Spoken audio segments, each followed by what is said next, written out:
Welcome to Connecting Minds, Strengthening Communities, a virtual series presented by Arizona Youth Partnership. Every month, we bring together experts, community leaders, and partners to discuss the critical issues impacting youth, families, and communities across Arizona. Through meaningful conversations, expert insights, and real-world solutions, we aim to empower parents, caregivers, and community members with the knowledge and tools to support the next generation. Thank you for joining us today. If you're watching live, we encourage you to engage in the conversation using the chat. If you can't stay for the entire session, don't worry. This recording will be available on our website and social media for you to watch anytime. Now let's dive into today's discussion. Welcome to Connecting Minds, Strengthening Communities, an initiative of Arizona Youth Partnership. My name is Gauri Gladish, and I serve as the CEO at AZYP. At AZYP, our mission is to empower youth to harness their strengths to live healthy and purposeful lives. And we do this by engaging with youth, families, and communities through intentional programs and services, as well as through our partnerships with community organizations. We earn trust by creating an atmosphere of integrity and respect for all. Governor Katie Hobbs has declared April 2025 as Alcohol Awareness Month, highlighting alcohol as the most widely used addictive substance in the U.S. She's calling on parents, citizens, agencies, businesses, schools, and youth to unite in promoting early education about alcoholism and addiction. At AZYP, we're proud to support this effort, empowering youth with knowledge and strengthening community support systems. Today, we're here to discuss the critical issue of underage drinking and prevention. So why does this matter? There's key data from 2024's Arizona Youth Survey that tells us that alcohol is the most commonly used substance among Arizona's 8th, 10th, and 12th graders. 43% of students have tried alcohol at least once, with 2% drinking in the past 30 days. 9% report binge drinking, which is having 4 to 5 drinks in one sitting just in the past month. And 30% of recent drinkers got alcohol from home, friends, older siblings, showing how close social circles fuel underage drinking. I'm now going to pass things over to Carrie Kane, AZYP's program manager in our youth wellness division. Carrie is an expert connector in our community to prevent and intervene in substance use among youth. Carrie runs AZYP's Wake Up program, which offers teen mazes in high schools, which provides a simulation to youth about potential consequences of risky decision-making. The Wake Up program also works with youth who have been referred to the program due to alcohol and drug offenses. We have strong partnerships with Banner Hospital to provide hospital tours to participants so they get to see the real-life consequences of decisions made under the influence.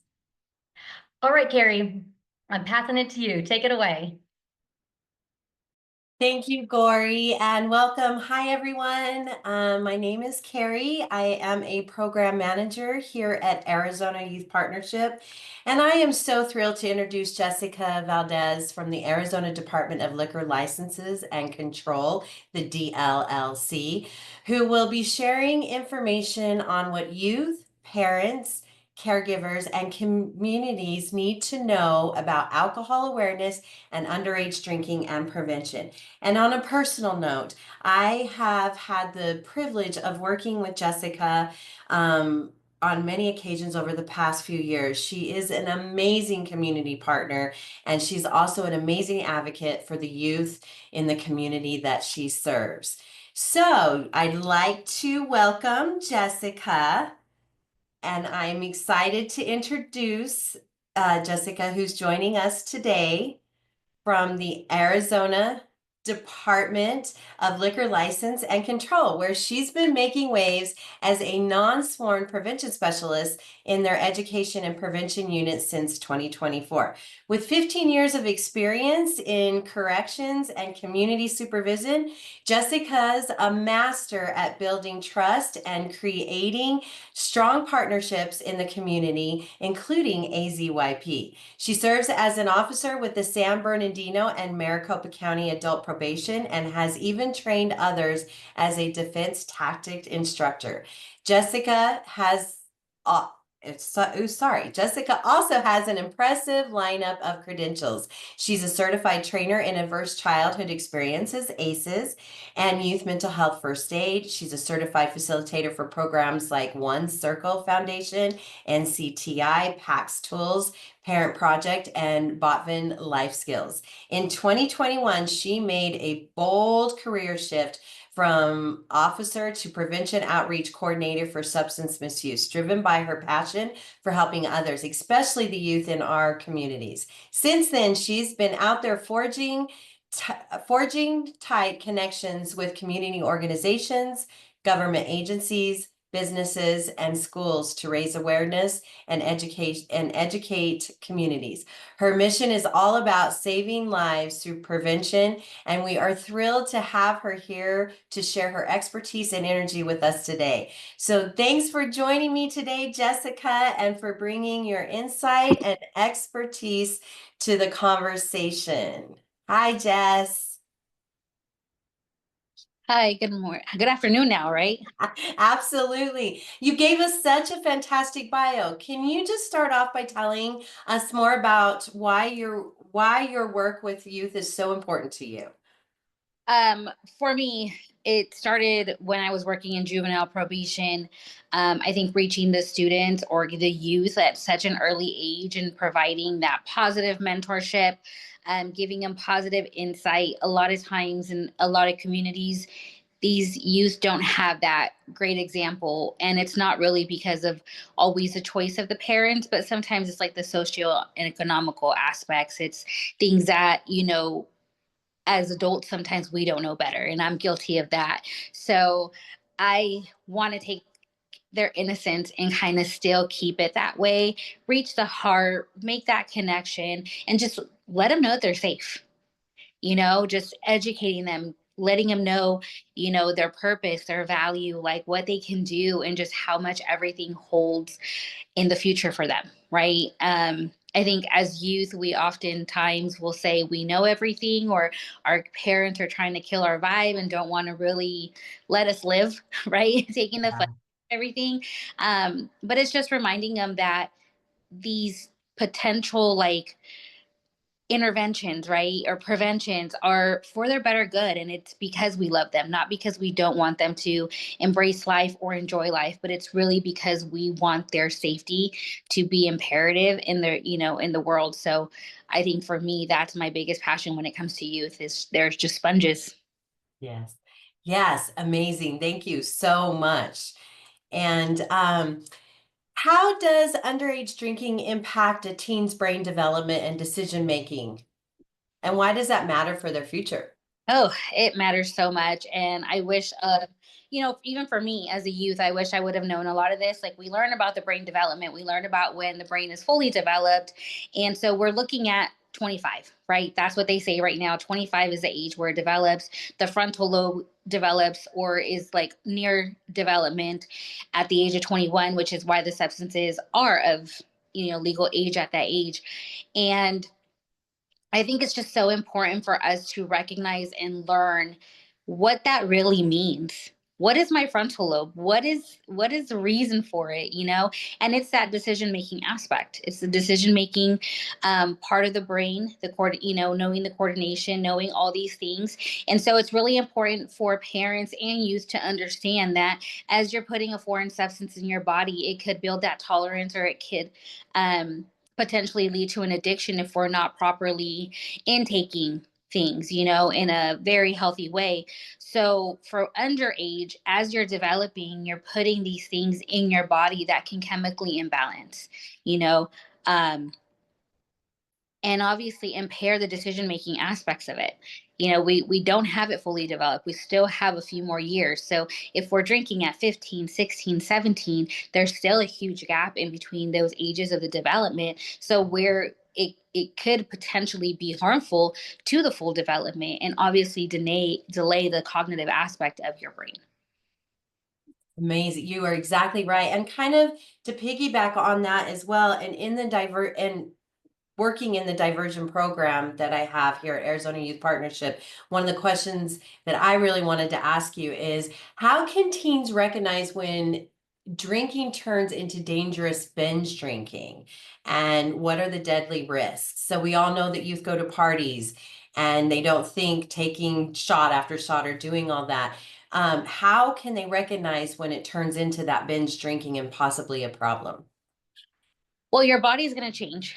You know, I think the biggest focus is that alcohol, although in the beginning may have that central nervous system stimulation feeling, like as a stimulant, where you're kind of enjoying, it's that giving that energy, giving you that positive, like, shot of dopamine, right? So we think, but ultimately it is a central nervous system depressant. And so as much as you go like this, eventually it's going to come like that. So it's going to go down. And so it's important for the youth, for one, to not drink underage. That's our biggest message, right? Um, but also knowing that the risk and harms can come, because although again it seems like it's a fun thing in the beginning, at the end of the night you're going to be crashed. You're not going to be able to make rash decisions. You're going to probably get into some very reactive decisions that may have potential long-term consequences. So it's really in knowing what your body is doing. I feel sometimes even for adults, when you start feeling where they quote unquote the buzz, right, where you're like, hold on, kind of feel like I had too much to drink, should probably stop now. The same goes for their bodies too. You know, it's going to be just a huge way to recognize and say, hey, I'm not feeling too well, or I'm seeing certain things. My vision is getting impaired. Now I'm slow to process things. Listen to your body. The body is going to tell you exactly how you feel. So listen to your body. But again, our biggest thing is do not drink under the age of 21. It is, yes, absolutely. What's one thing do you have any advice for teens as far as, is there one thing that they can say or do to turn down alcohol without feeling, because they go to parties and their friends are all drinking. Do you have any advice for them on things that they can say and how to turn it down without feeling awkward or pressured? We encourage youth to use your voice, right? At any time. Speak up, use your voice, say what you don't like, what you don't like. And this is just one of the ways that you can really empower your voice to say no. I'm not interested. I don't want it. A simple no should be respected by those that are around us. When we talk to youth, we cover the part of value, and knowing what your value is, knowing how valuable your body is, and knowing how valuable your life is as a whole. So keeping that in mind, saying no is a valuable thing for you. And then also, if you have people in your life who value you and your decisions and also respect your decisions, they won't push the issue. They'll be like, okay, they may say a little side comment, which is fine. It won't hurt. But another big thing is encouraging to make a plan with a loved one.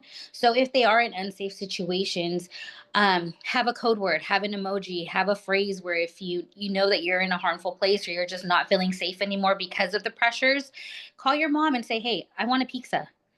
And that can be mom or dad or any caregiver that they have in their household. That's a trigger to say, okay, my kid's in an unsafe situation, let me go get them and say, take them away from that harmful situation. Even sometimes parents will say, I tell my kid to make me the bad guy, or no, I have to be home by this, or oh, look at the time, something came up.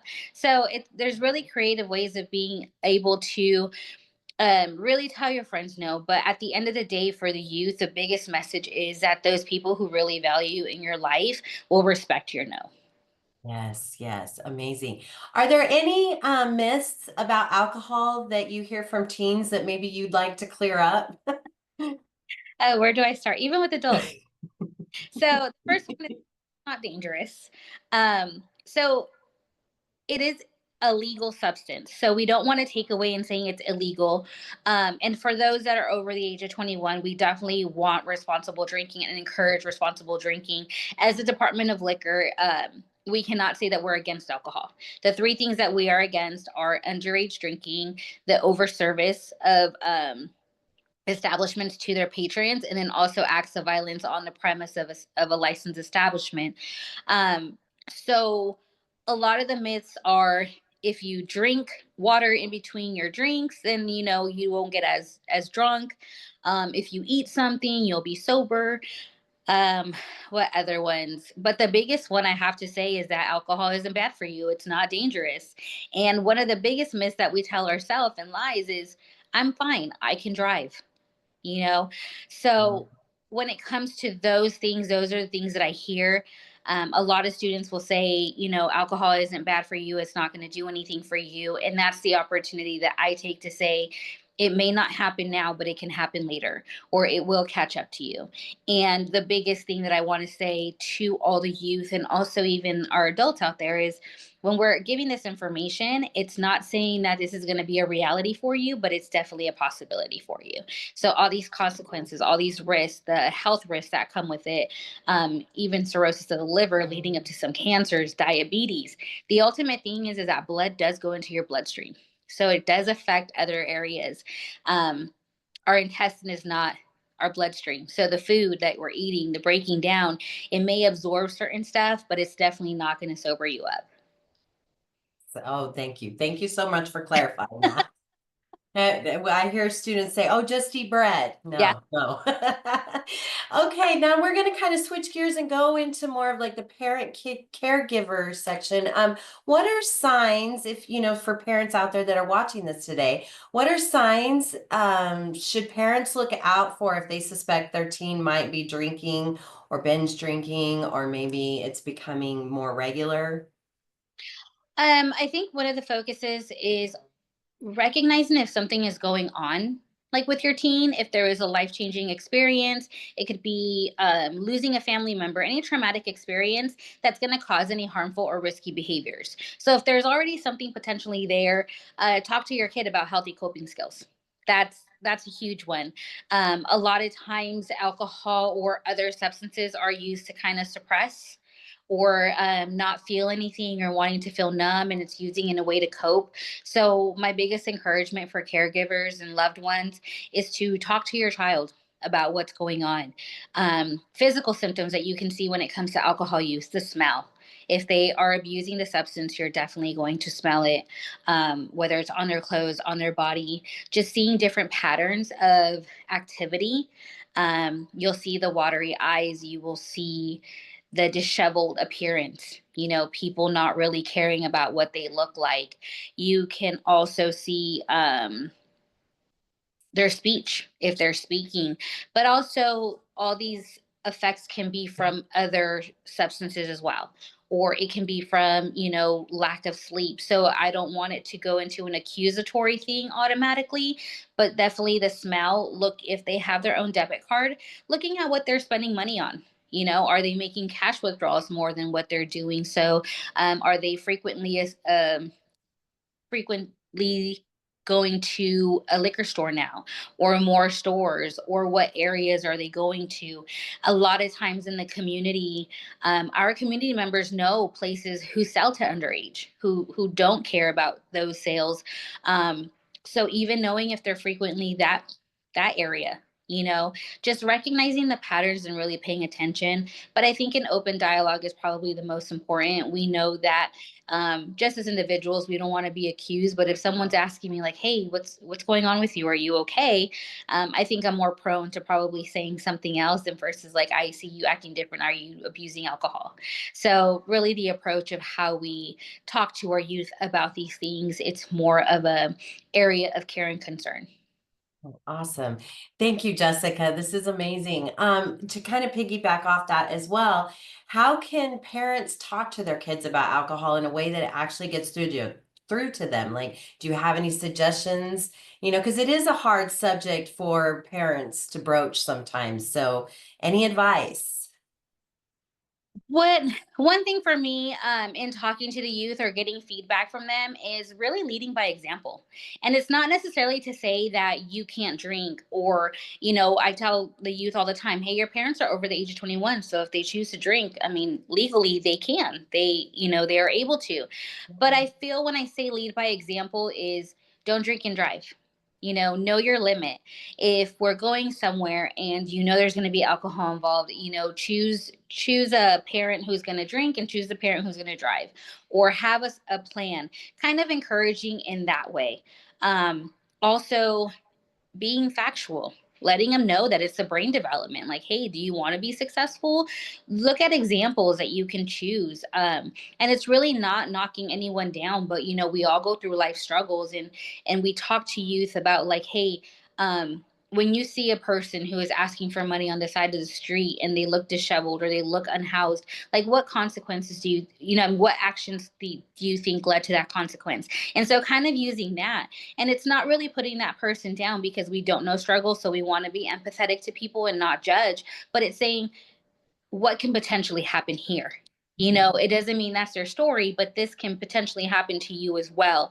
If we're not making the right decisions, I think the development of the brain is a big thing, to talk about, and to say, hey, do you want to be a little bit delayed? What is going on? But the biggest risk factor here is death. If we're getting behind the wheel of a car, if we're consuming too much alcohol, we have alcohol poisoning, we have impaired driving that can lead to fatalities. So being really, really honest with these kids about it, and not the scare tactic, but the honest tactic. Not to say, oh, if you go behind the wheel, you're gonna die. Well, then they go behind the wheel and they don't die. So they're going to continue with that action. But it's like, hey, this is what potentially can happen. This can be harmful. If you were to get behind the wheel of a car and you hit somebody and that person ends up dying, what is going to be your consequence, and how are you going to handle that? So I feel that approach, kind of that honest approach with the youth, is probably going to be more impactful and powerful. Absolutely, absolutely. And you mentioned in one of your answers earlier about establishments that really don't care about age limit. They just care about the sales. So, what role do liquor stores and bars actually play in preventing alcohol from reaching minors? And how can parents trust those safeguards? So when a person gets a license, or an establishment gets a license, they are, it's we kind of mention it as like your driver's license. It's a privilege, right? You know that there's laws and regulations that you have to follow, and if not, there's going to be consequences. It's the same with our establishments here.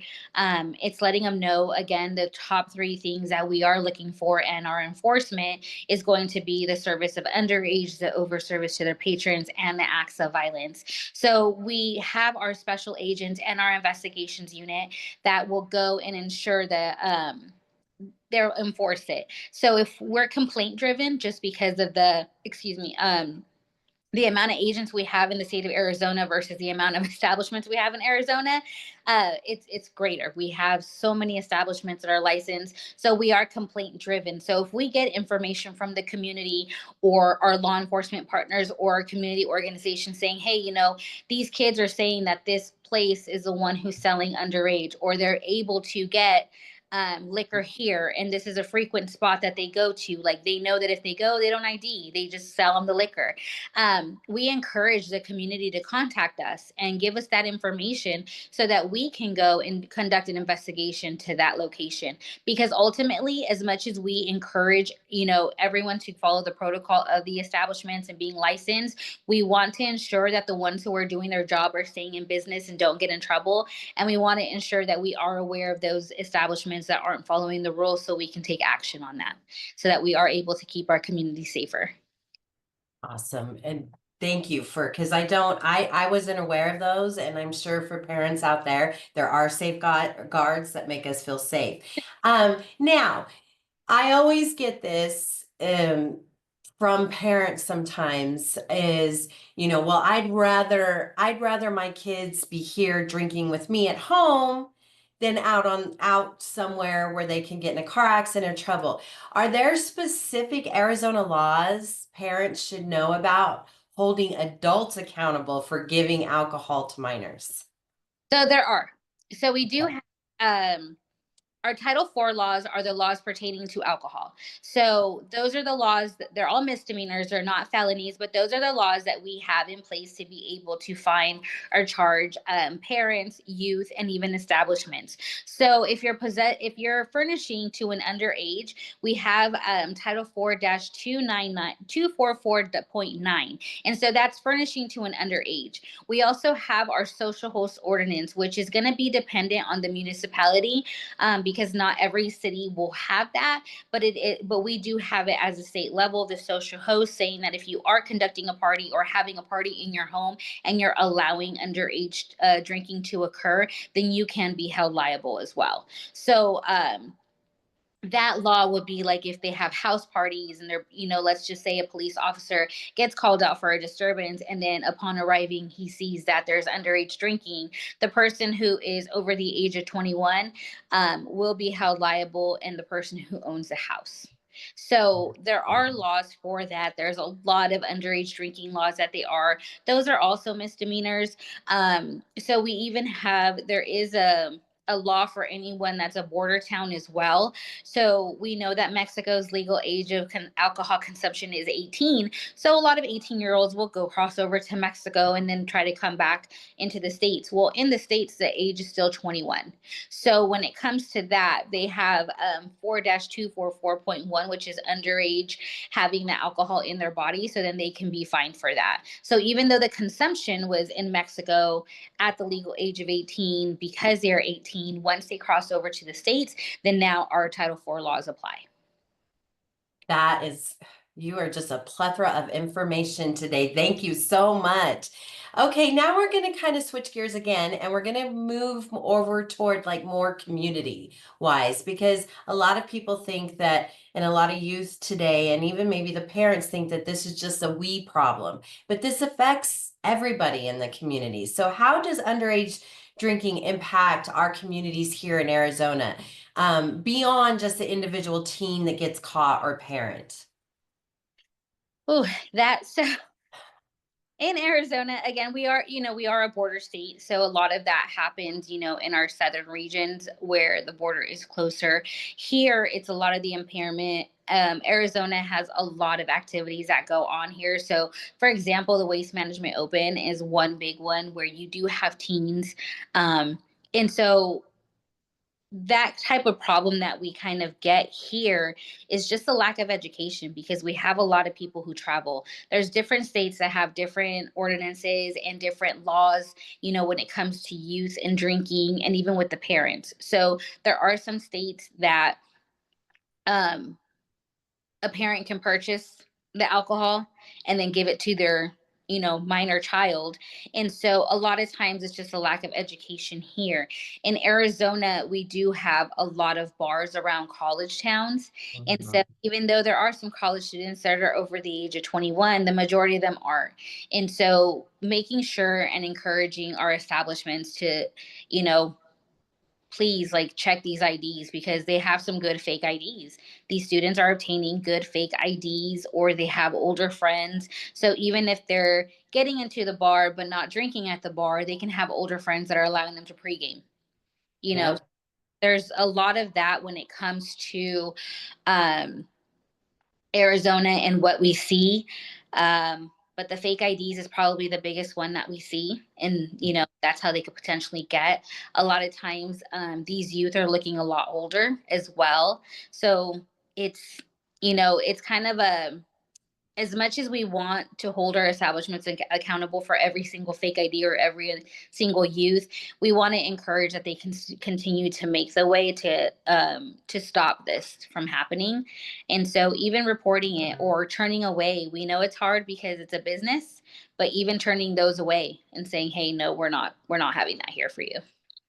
Awesome. Thank you. What is the biggest challenge that the DLLC faces in stopping alcohol from getting into the hands of minors? Fake IDs. Fake IDs. Yeah, some of these look really well. You know, we do have a fake ID class for our law enforcement, and we encourage our establishments to get with us too, to kind of get the information, get the booklets, know what proper IDs can be utilized. Um, Yeah.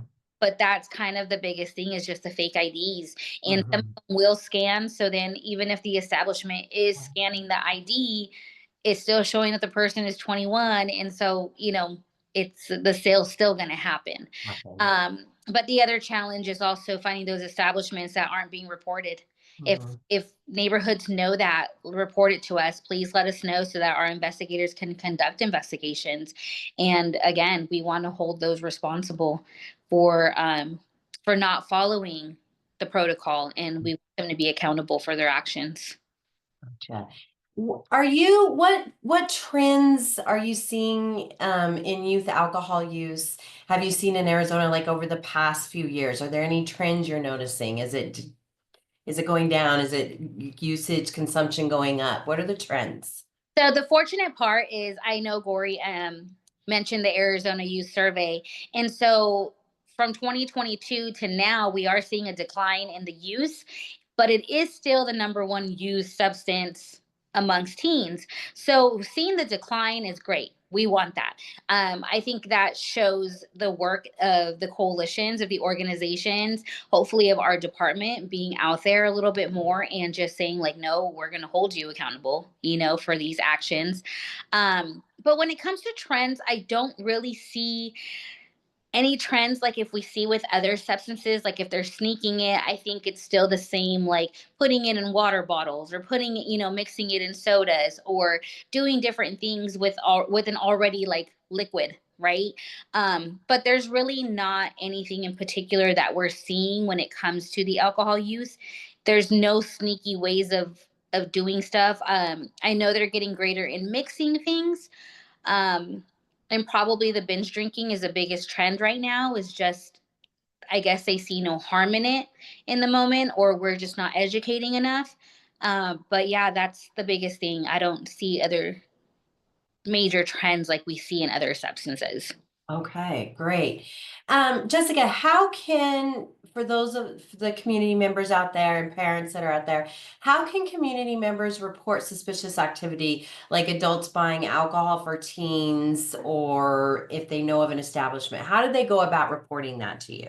I hope everyone has a pen, because I am going to provide numbers to you. You can give us anonymous complaints. So we have our underage tip line, and our underage tip line is 1-877-668-5345, or 602-364-0079. We also have a complaint line if there is overservice, or you see acts of violence at an establishment frequently. And that number is 602-542-9062. Or you can find our complaint forms at our website. It's azliquor.gov. And then there you can also place an anonymous complaint. Great. Thank you for all that information and all those numbers. I hope everybody had a pen and pencil because that is very important. What's the most surprising thing you've learned about underage drinking in your work with the DLLC? Ooh, for me, it was all the Title IV laws. So I wasn't aware of that. Um, I think even working in probation, like you're used to the Title 13 laws, Title 28 laws when it comes to Arizona statutes and things like that. But the Title 4 laws and just all the rules that are going on, like every single thing, like it is so uh, detailed into some of the things, and you're like, wait, I didn't know that, or oh my gosh. And so you reflect back. But definitely the underage drinking laws, I really love the fact that our department does do the enforcement aspect and kind of the undercover work to ensure that these kids aren't really drinking in public places. Again, I mentioned the waste management open. I believe we had close to 90 underage drinking citations just in that weekend. They also do undercover um, operations Mhm. at, to ensure that they're, the underage drinking if the establishments are allowing them to get in. So I didn't realize how in depth and everything was until I started working here. So, and a lot of us, they confuse us for the liquor board. They're like, oh, the Arizona Liquor Board. We're not the liquor board. We're actually the department that um, administers the licenses and enforces everything. We have our compliance and audit unit, and then the liquor board are selected, and those are elected officials to get on the board to look at like protests, withdrawals, things like that, anything legally when it comes to our licensed establishments. But when it comes to the underage and the DLC, it's just our education and prevention unit is imperative to the work in the community when it comes to educating on alcohol awareness and just letting these youth know, not only the youth, but also the establishments, and kind of encouraging them and saying, hey, please make safer practices. Like, this is your business. This is your license. We would hate for you to lose it, but we will hold you accountable if you are doing something that you're not supposed to be doing. All right. Well, and my last question for you today is, what's the most important thing we can all do, whether we're youth, parent, caregivers, or community members, to keep alcohol out of the young's hands? Educate, Educate. educate, educate, educate. Like, I think just being informed, just knowing things, not being afraid to really say. I know sometimes as parents, like, we don't want to say all the tricks and everything that was done as children or youth, or like give any ideas. But I think having that certain level of vulnerability and transparency with your child to say, hey, these are the reasons why I really want to talk to you about this. This is the reason why this is so important for me to keep you safe, and this is the reason why I say no.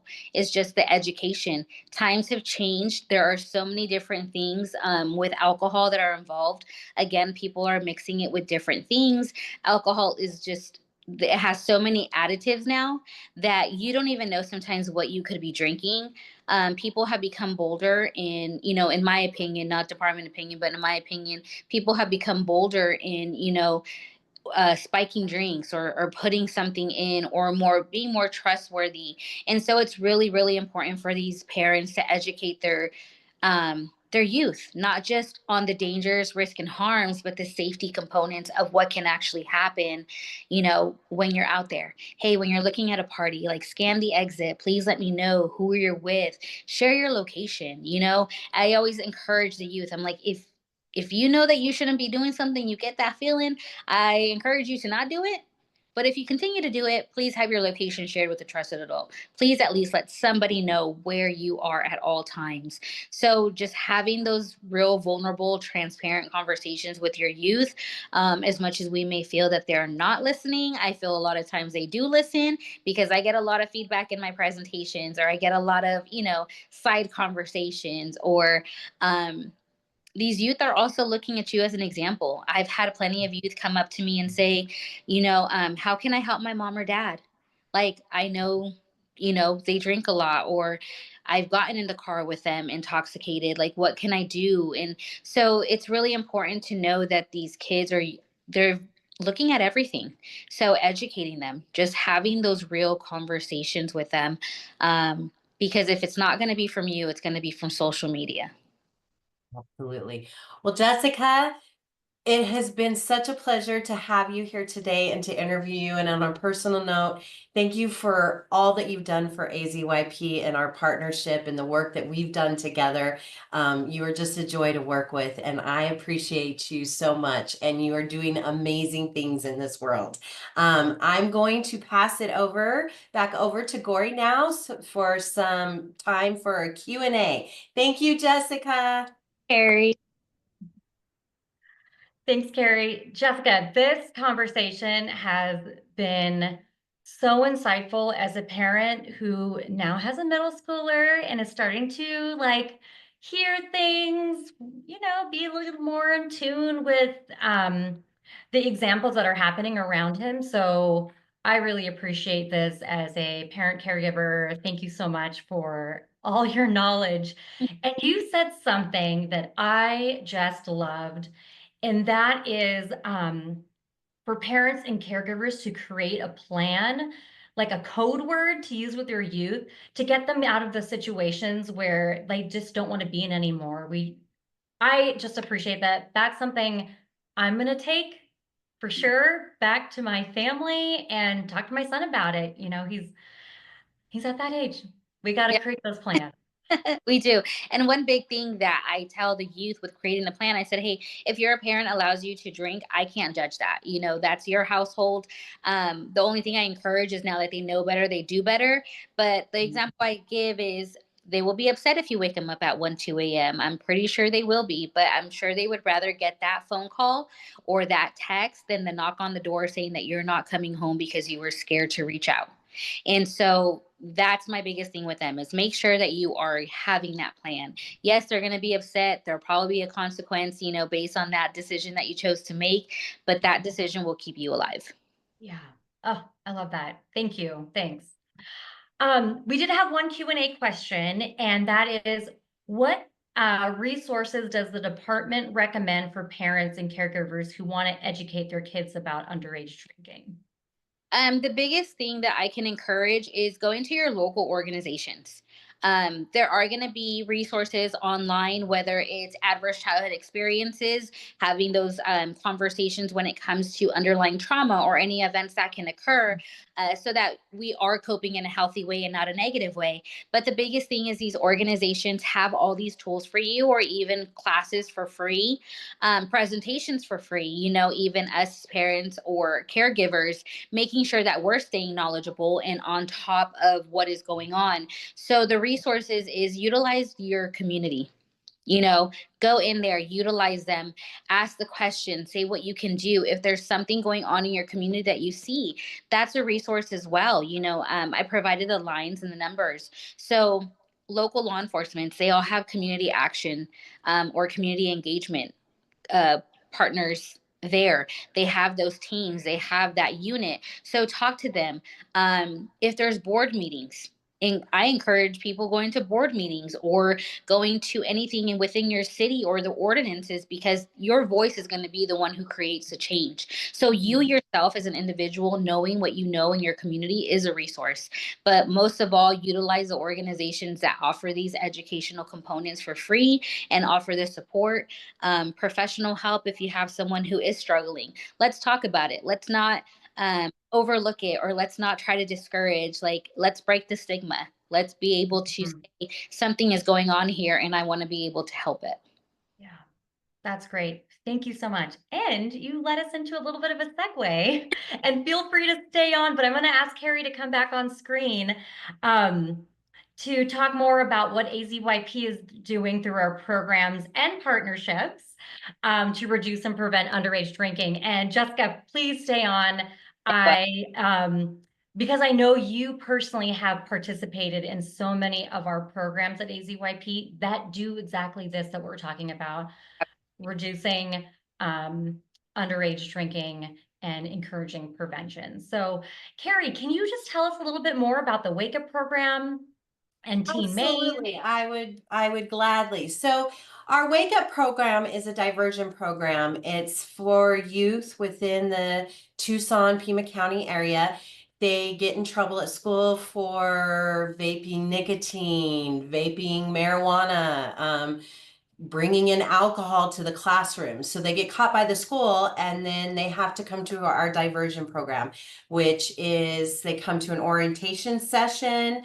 And then we've partnered with Banner Hospital. And so following the orientation, they go in and we tour the trauma department, the ICU department, and the ER department. We have charge nurses on site. So for instance, there's been a couple occasions that in the trauma department, youth have been brought in, and they've even seen deaths in there due to drinking and driving, being under the influence. And so it's a real impactful moment for these kids because they get to watch real time what happens in the trauma if they get brought in. And then they have a 4-hour education session with me. So it's the one thing that I'm seeing, and a trend that I'm seeing since I started Wake Up, is the kids are starting to get younger in it. So I think for us really honing in on that development part, like Jessica talked about in the Wake Up Diversion program. I really go in and talk to them about their brain development. We've got incredible slides and education to show them what it does, and actual footage of a normal adolescent brain, and then somebody who's been long-term use with marijuana and somebody who's been long-term use with alcohol as well. So it really gets to show them that it does affect their brain. Yeah, great. Yeah. And as Jessica was saying, it's the education, right? It's the education. So I know Wake Up is for youth who have an offense, Mhm. so they're referred. But we Mhm. also do teen mazes Yes. at area high schools, which I just attended my first one on Friday at Tucson High, and we start off at a mock party. So tell us about that and then how youth navigate that experience. So we usually in the foyer of a gym, we set up a house party. So we have beer pong, we have different games, we've got loud music, and so they kind of come in, and we're all house partying it up, and we get them kind of jovial, partying, playing games, dancing, whatever. And then we have we usually Oro Valley Police or TPD. They come in and they like pound on the doors and they tell everybody sit down, and so the the house party gets busted. And one of the greatest things we added this year is through Jessica, is they came in and I am the host, the parent of the party, right? So we added a new component showing to the kids what could happen to their parents, and so and then the party gets busted, and then they're handed these citations. In the citation is a scenario. And so they're all color coordinated. And then once that's done, they go into the gym. We have Banner Hospital there. We have retired judge.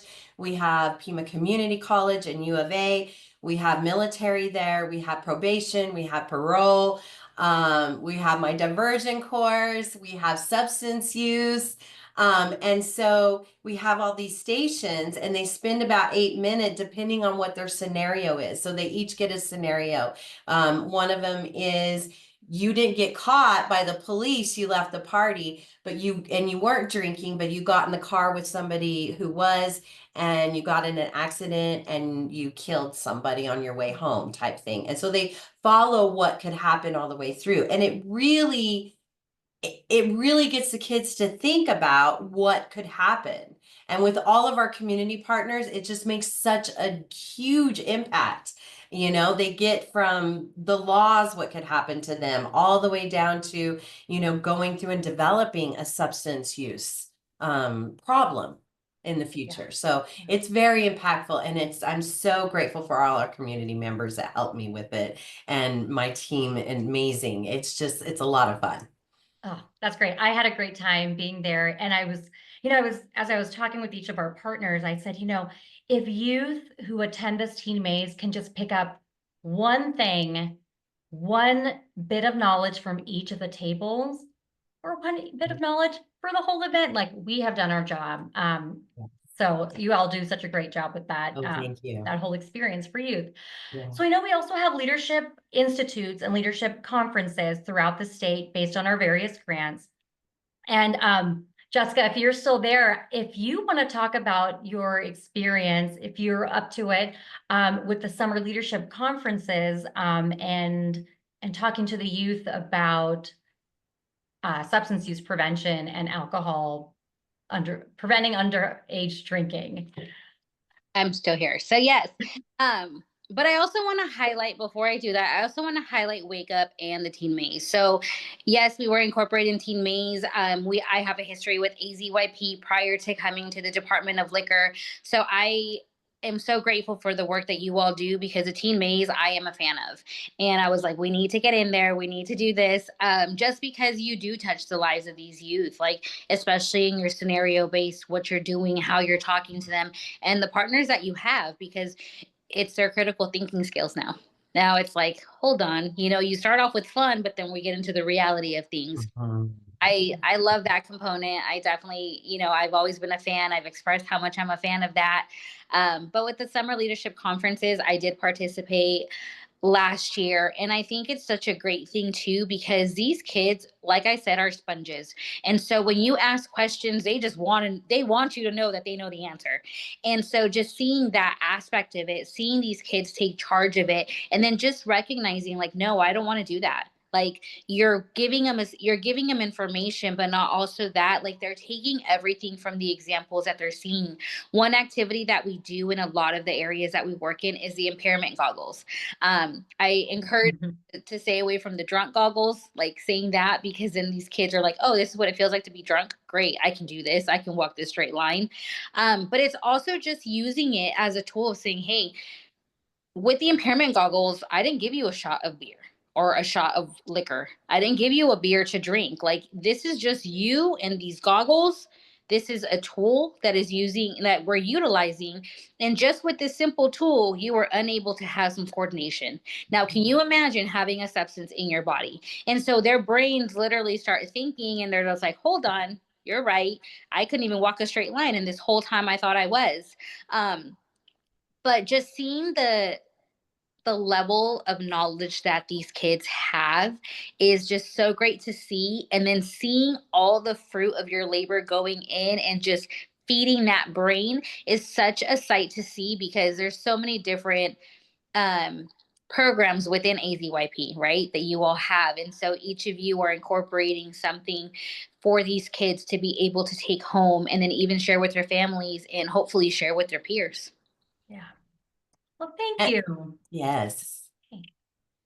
Well, we, of course, forever have appreciated your partnership. You know, partnership is in our name, and we can't do this work without you all. So thank you so much. Okay, so we are almost at time. So I just want to give a very sincere thank you to Jessica for your wealth of knowledge, your expertise, I mean, I feel like we just can continue this conversation. Thank you so much. Carrie, thank you for leading us in this conversation, in this important interview. I appreciate you both. And to all of you joining us, thank you so much for joining our live stream of Connecting Minds, Strengthening Communities. The recording of this video will be hosted on our Arizona Youth Partnership website at www.azyp.org. Our next live stream will be on May 30th around financial literacy. While you're on our website, I encourage you to please check out our impactful work. We actually have summer programs coming up. So if you'd like to sign your youth up for that, we have spots available still. It's free. It's a free week-long summer program.